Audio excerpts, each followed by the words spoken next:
Hello friends, welcome back to my channel. Amethyst is here today with a first trimester bump date or pregnancy update. I am so excited, I'm so blessed, I'm so grateful. I just thank God every day for just allowing me to carry this special gift. And I really want to share my journey with you guys, and so that you guys can be hopeful and just know how excited and grateful I am for this opportunity. So actually today I am in my second trimester already, but this is going to be a first trimester update. I finally have more energy to get up and do this video, and I have like an extended 3-day break from my job due to a holiday. So I said, why not use this time to document and share my first trimester. I have things written down over here, so if you see me looking to this side, it's because I'm trying to keep up with my notes. I don't want to leave anything out. So yes, thank you so much for coming back. Before we go any further, make sure you have that post notification bell turned on, so that way you will not miss a single upload from me, okay? We don't want that. We don't want to miss videos because these videos are insightful. I want to bring positivity and encouragement to you guys. And if something that I said has sparked your interest, or if you're just like, you know what, I'm gonna see what she about, go ahead and hit that subscribe button if it's something that you want to continue to watch. So yes, also let me know down in the comment section what type of videos you want me to do next. Bump dates, belly, doctor's appointments, whatever. Let me know what you want to do. Even if it's something fun, let me know. I'm very interested in it and incorporating, and I want you guys to be pleased with my content. So yes, it's nothing that I wanted more out of life than to be a mom. Anyone that's close to me, my close family, my close friends, I've always talked about being a mom. I'm so out of breath. Bear with me. But yes, I've always wanted to be a mom, so just to have this opportunity means the world. It means everything to me. So yes, first trimester, I found out I was pregnant very, very early. I am one of those women who are super in tune to their bodies. I knew when I was fertile. I knew when to get started. And what's super funny about this whole thing is, during this particular month that I conceived, I wasn't really thinking about it. I didn't, we didn't plan anything.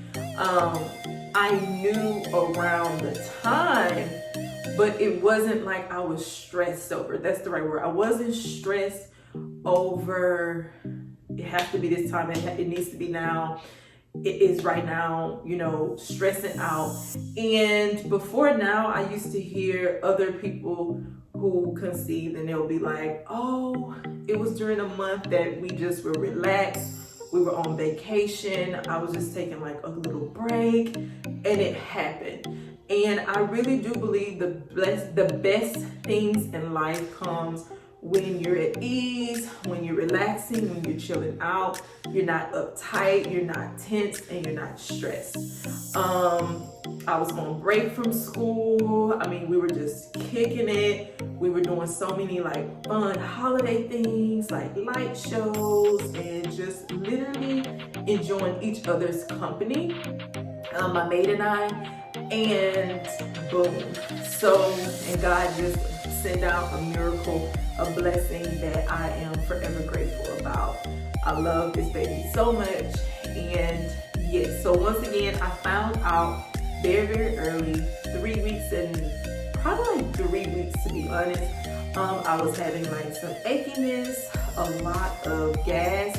This is a first trimester baby update. So if these types of topics are like icky to you, it's about pregnancy. Everything about pregnancy could be a little bit like cringy, you know? So just keep that in mind if that's not the type of video you want to watch. Like I said before, I found out in 3 weeks, very, very early. I was working full-time at my job at an elementary school. Not a lot of standing up on my feet or anything, so that's a good thing. But I was feeling like aches in my side, aches in my back, aches in my lower pelvic area. And I was just like, hold up, something new. So something is going on in here. So I didn't really tell my mate anything within that week. I kind of wanted to wait and see how the series of events would go. But I was pretty sure early on that I was. So I just kind of jotted down certain dates to pinpoint when I was feeling certain things. So took a pregnancy test to confirm. This was maybe a few days before Christmas of 2020. Positive. I also did a pregnancy test tracker, which I will post, or I may even have a separate video of how I track everything, like how I track ovulation and how I track the progression of the pregnancy line. But I actually tracked that progression line on that pregnancy test, and every day or every other day it would just get darker, darker. And then I went ahead and scheduled an appointment to go in. They did a ultrasound. They had to do a transvaginal ultrasound, which goes through your little, you know what, your little friend up there, down there. It goes through your friend, and they confirmed exactly how far I was, that my everything that I pretty much was feeling was accurate, and that it was positive, like very, very positive. So main symptoms for me, let's talk about nausea first, because I think that's what most people talk about, is nausea. I have been very blessed to have a very easy pregnancy overall, like in all the areas. For me, no vomiting. I would feel nausea if I waited too long to eat, or if I waited too long to eat and ate a lot, and then afterwards I would just have like, oh my God, what am I going to do with all this food? How am I going to process all of this food?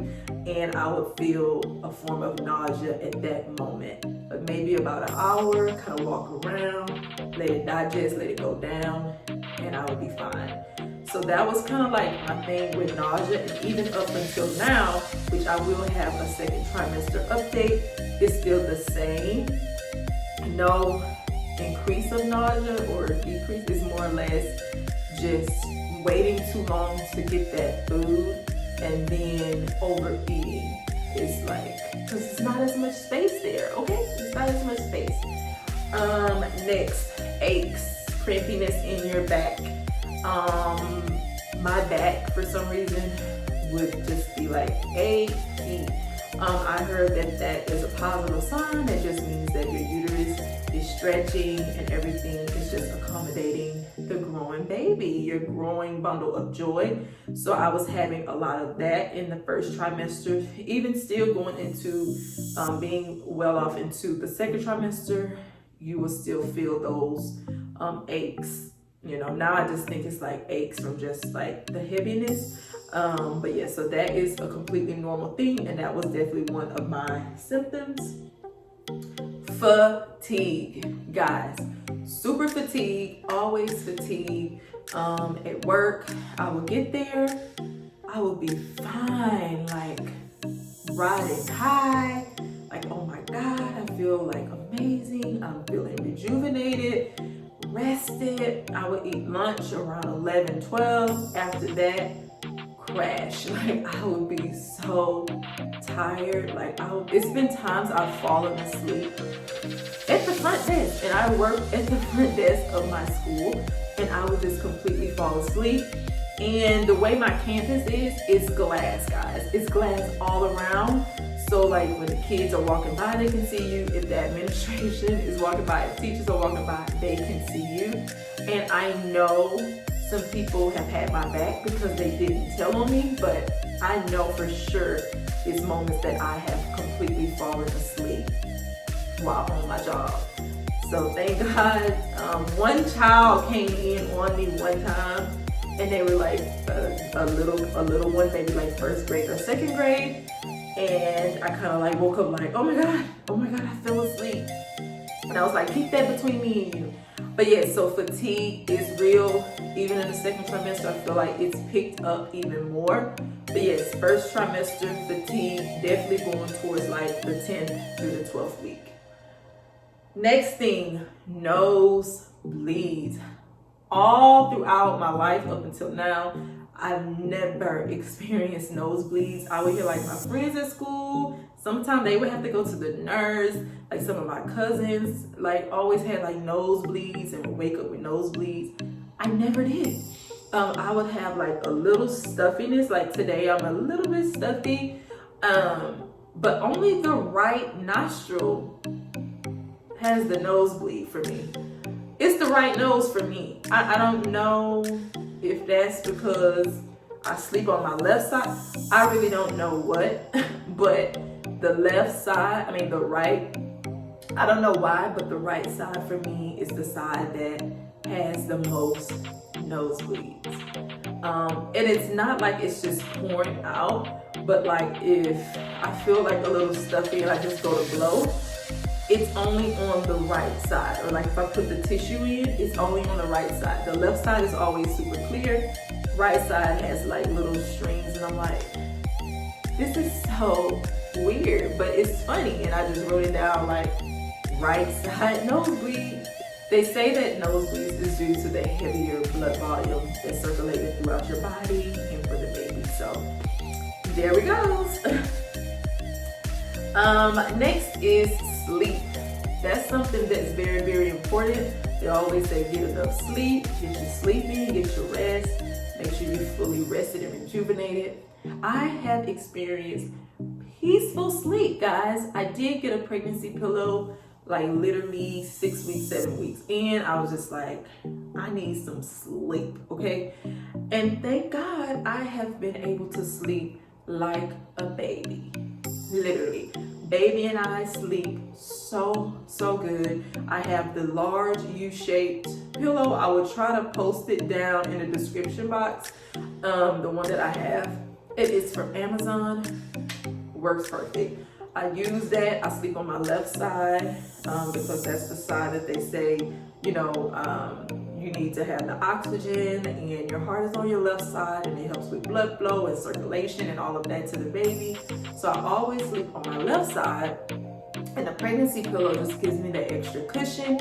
I can push the right side to my back just to give me that extra support. But yes, I definitely advise investing in a pregnancy pillow. You won't regret it, and you are welcome. Okay, you're welcome.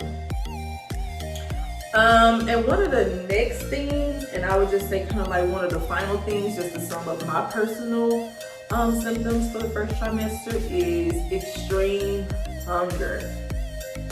Extreme hunger. I just thought about one other thing that's not on my list that I forgot to write, but yeah, extreme hunger, y'all.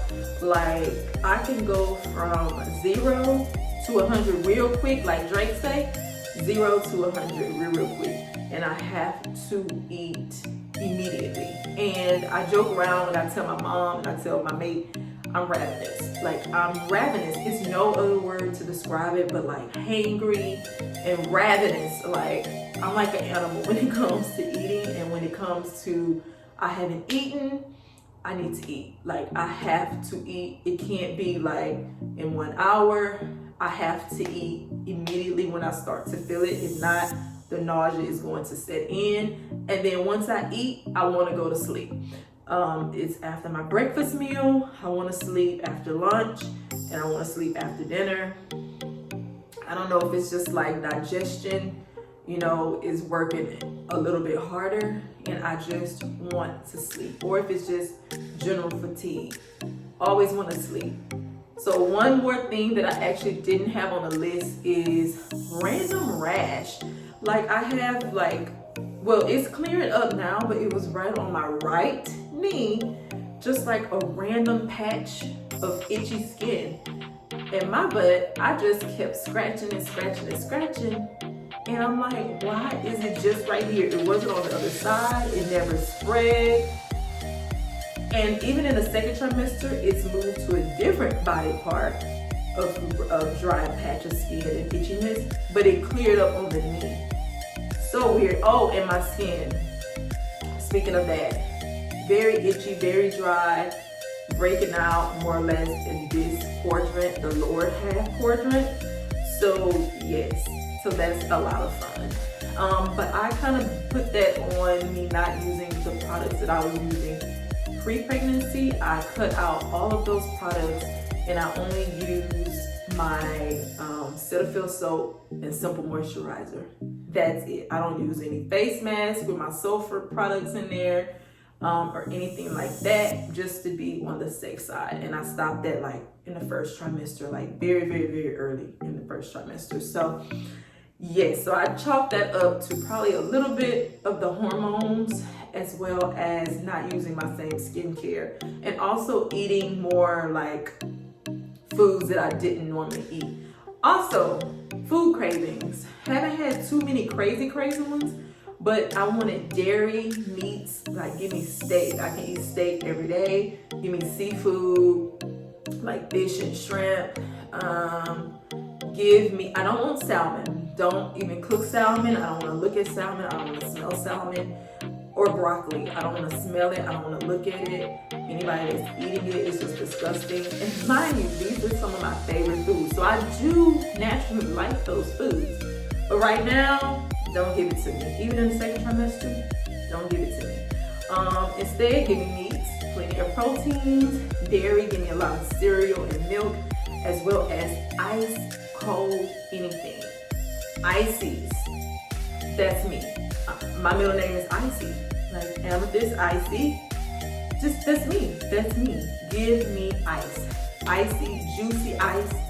Also, shaved ice. Like y'all know, like the old school snow cones with the little juice, like the red, green, the blue. Give me that every day. I had one yesterday. I had one the day before. Like I would do whatever it takes to go and get me an icy.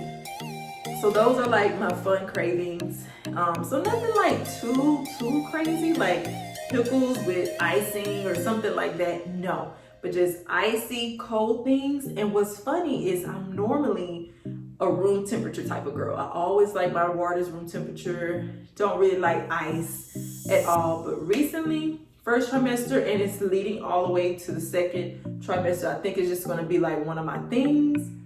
I want ice. The more ice, the better. Bring it on, okay? Bring it on. But yeah, so that concludes my first trimester like pregnancy update. Stay tuned for the second trimester pregnancy update. Once again, thank you so much for clicking on this video. If you guys were interested, give this video a super big thumbs up, and I will see you guys in my next one.